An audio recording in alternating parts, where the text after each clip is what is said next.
Jadi rencananya kita akan merencanakan kegiatan itu. Jadi kegiatan konferensi kasus ini bukan untuk kayak memberikan lingkungan itu untuk siswa itu bukan. Jadi kita di sini ingin mengetahui gimana sih permasalahan siswa azab ini gimana, terus gimana sih mendapat juga kita dapat informasi nih dari guru, mata pelajaran, dari wali kelasnya, informasi masalah yang dialami oleh siswa azab ini. Jadi makanya itu saya akan mengundang ibu untuk hadir juga dalam kegiatan konferensi kasus ini, membahas informasi tentang anak ibu gimana di dalam sekolah. Juga saya juga butuh informasi juga tentang siswa azab ini gimana ya.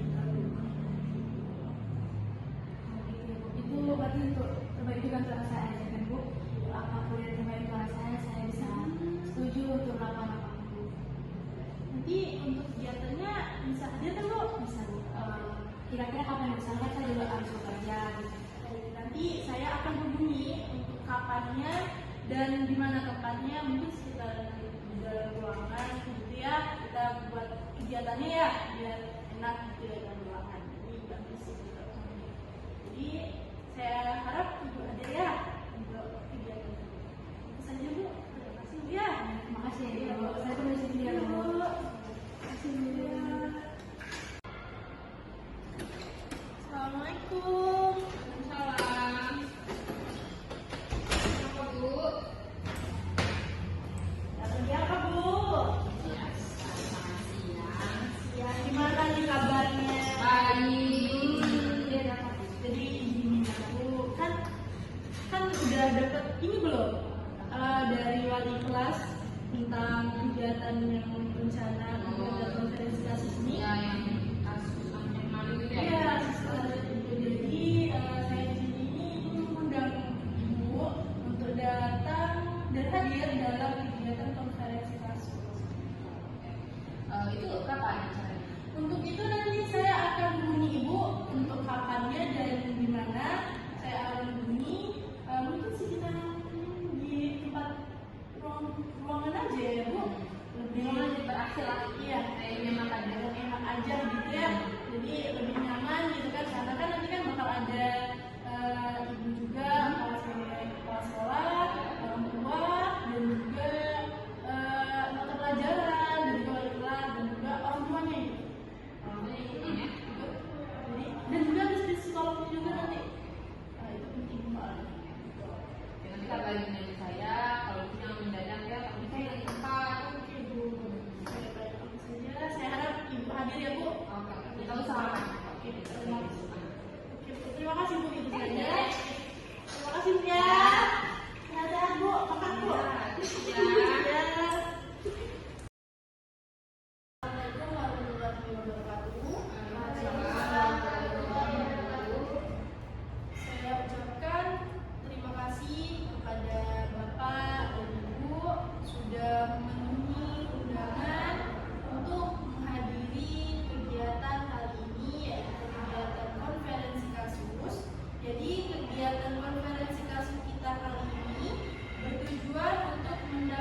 Kemudian setelah saya melakukan observasi kegiatan siswa AZ ini di dalam kelas, dan saya mendapati hasil bahwa siswa AZ ini ketika jam pelajaran berlangsung lebih banyak diam dan tidak aktif untuk berpartisipasi dalam kegiatan belajar. Ketika guru mengajar di depan kelas bertanya, ia banyak diam dan tidak bisa menjawab. Dalam interaksi dalam kelas, siswa ini juga tidak terlalu sering berbicara dengan teman sekelasnya sehingga ia tidak terlalu sering mendapatkan bantuan dari teman-teman lainnya di kelas. Saat di kelas belajar berlangsung, selain itu dalam pengamatan saya terlihat bahwa siswa ini ekspresi wajahnya juga terlalu terlihat seperti frustasi gitu, dan memendam kayak kekecewaan berat terhadap yang dialaminya, kayak merasa ada beban pikiran gitu. Jadi dalam pengamatan saya dalam 1 minggu ini, siswa AZ ini hanya hadir saat hari Senin, Selasa, dan Rabu, sedangkan 3 hari berikutnya siswa ini tidak hadir di sekolah. Baiklah, jadi sekarang di antara ibu-ibu dan bapak-bapak, apakah ada yang ingin menyampaikan pendapatnya? Oke, itu saya ingin menyampaikan pendapat saya. Jadi pertama itu ketika saya menerima siswa ini masuk ke sekolah kita ini kan ya, karena siswa ini saya sudah mendapati fakta bahwa siswa ini tidak naik kelas dengan catatan khusus, yaitu harus pindah ke sekolah lain. Nah, untuk menilai rapor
Inggris. Terbukti dari ketika saya mengambil nilai praktek kompetensi membaca dan menjawab soal yang saya berikan secara langsung kepada si Aziz. Terima kasih Ibu Nisa. Sekarang kita akan juga mendengar informasi tentang siswa AZ dari orang tuanya nih, dari di rumah. Silakan kepada Sebelumnya saya perkenalkan dulu. Saya itu Rusna, yang pertama saya dari Cibiring, biasa dipanggil Ibu Nisa.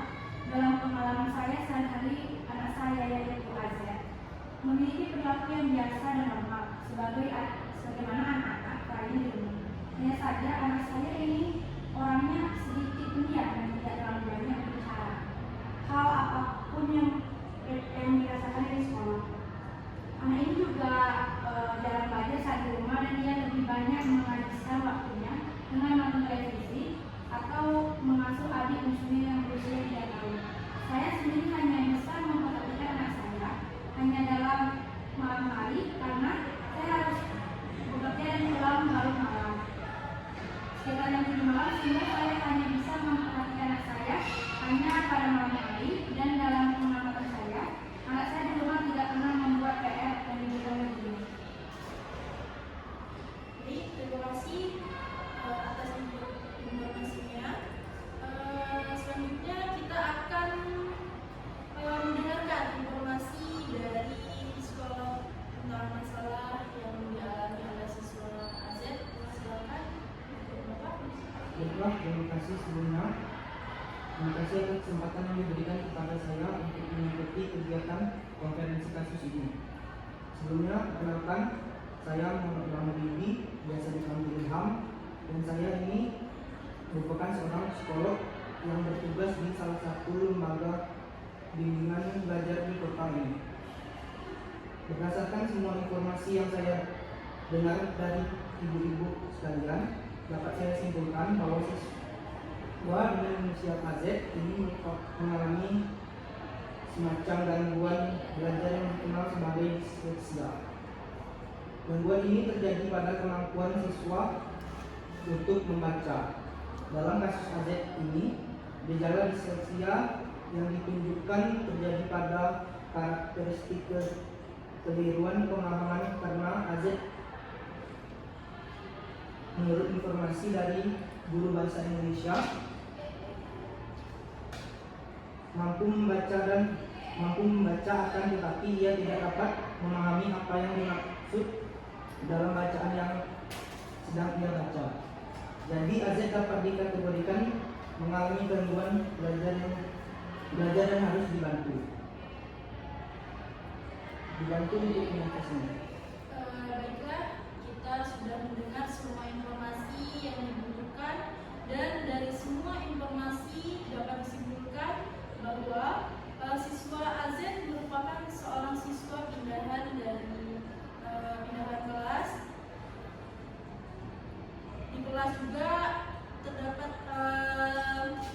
kelakuan yang sering diam, jadi siswa diam dan tidak banyak berinteraksi dengan teman-teman sekelasnya. AZ juga jarang masuk sekolah, di rumah juga ia tidak pernah belajar, dan AZ ini gagal dalam ujian membaca, dan kemudian ternyata AZ mengalami gangguan belajar yang disebut sebagai disleksia. Menurut saudara Bapak dan Ibu, apakah yang akan terjadi bila masalah ini tidak diselesaikan? Menurut saya sih kalau sekolah tentunya ini harus segera kita selesaikan ya. Apabila masalah ini tidak diselesaikan, tidak diselesaikan dengan baik, maka akan menjadi masalah yang akan membawa dampak buruk bagi sekolah, dan tentunya akan membawa dampak buruk juga untuk anak-anak. Kita akan menularkan kebiasaan dan kebiasaan buruk yang akan menular pada siswi dan siswa lain. Jadi menurut saya masalah ini harus diselesaikan dengan baik. Baik, menurut saya juga masalah ini harus segera diselesaikan. Sebab kalau tidak diselesaikan, masalah ini akan membuat siswa AZ semakin tertekan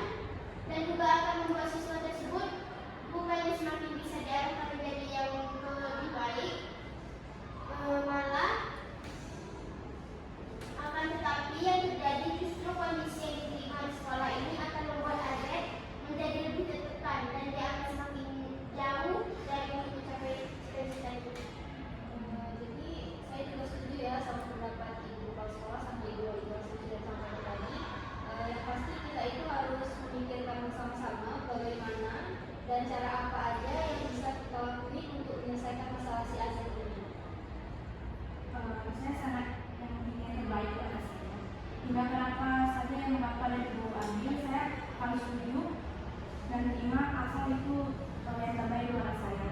Saya sangat ingin terbaik dengan saya sehingga anak saya dapat mengejar cita-citanya dan masa depannya. Baiklah, dalam posisi saya sebagai seorang konselor, langkah pertama yang akan saya lakukan adalah memberikan konseling individu kepada siswa AZ untuk memperbaiki perilaku dan sifatnya selama ini, memberikan layanan informasi dan penguasaan konten kepada siswa AZ agar ia lebih memahami cara-cara membaca yang baik dan tepat sehingga keluhan-keluhannya dalam belajar dapat teratasi. Bagaimana tanggapan Bapak dan Ibu sekalian? Jadi saya sangat setuju dan juga saya berusaha untuk lebih dekat dengan AZ dan juga akan lebih intens untuk memantau siswa ini serta saya berpartisipasi kepada konselor dalam penanganan masalah AZ ini dengan memberikan akses kepada konselor untuk melihat data-data nilai yang diperoleh oleh AZ yang diserahkan oleh guru mata pelajaran kepada saya. Saya sama ya seperti wali kelas, jadi saya akan lebih meningkatkan pelatihan bagi siswa AZ ini, terutama latihan membaca supaya dia lebih terampil dalam melaksanakan kegiatan membaca di mata pelajaran bahasa Indonesia. Dan saya dan bapak lainnya akan berusaha lebih baik meningkatkan perhatian kepada anak saya dan akan menyediakan waktu khusus setiap hari untuk anak saya AZ untuk belajar dan membimbing dan belajar. Selain itu, saya juga akan lebih aktif membantu konselor dalam menangani masalah anak saya ini. Baiklah, bagaimana dengan Ibu Kepala Sekolah? Apakah setuju dengan langkah-langkah yang telah direncanakan?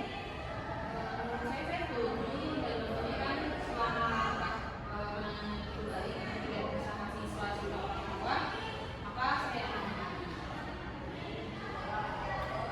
Bagaimana dengan langkah-langkah penanganan yang telah dirumuskan di dalam konferensi kasus ini? Saya rasa langkah penanganan yang diambil telah tepat dan sesuai untuk dilaksanakan. Tetapi yang terpenting yang harus kita lakukan adalah membangun kembali rasa percaya dirinya, memberikan pelatihan yang intens pada AZ agar ia semakin terbiasa untuk membaca dan terlatih memahami makna bacaan, dan juga membangkitkan semangat AZ untuk bersekolah dan bersosialisasi di lingkungan baru dia menjadi lebih betah dan sering hadir di sekolah. Baiklah, kalau begitu untuk pertemuan konferensi kasus kali ini saya rasa sudah cukup dan saya mengucapkan terima kasih atas perhatian kepada Bapak dan Ibu sudah bersedia hadir dalam kegiatan konferensi kasus hari ini. Semoga hasil dari konferensi kasus ini dapat mengubah perilaku belajar dari siswa AZ ini menjadi lebih baik dan lagi. Baik, untuk menutup saya akhiri. Wassalamualaikum warahmatullahi wabarakatuh. Waalaikumsalam warahmatullahi wabarakatuh. Siswa AZ pindahan ya. Oke, dalam ini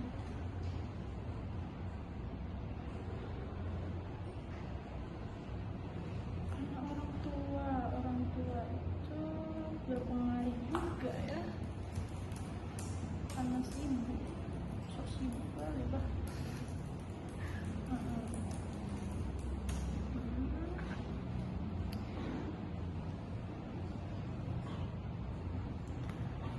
Standar PKM-nya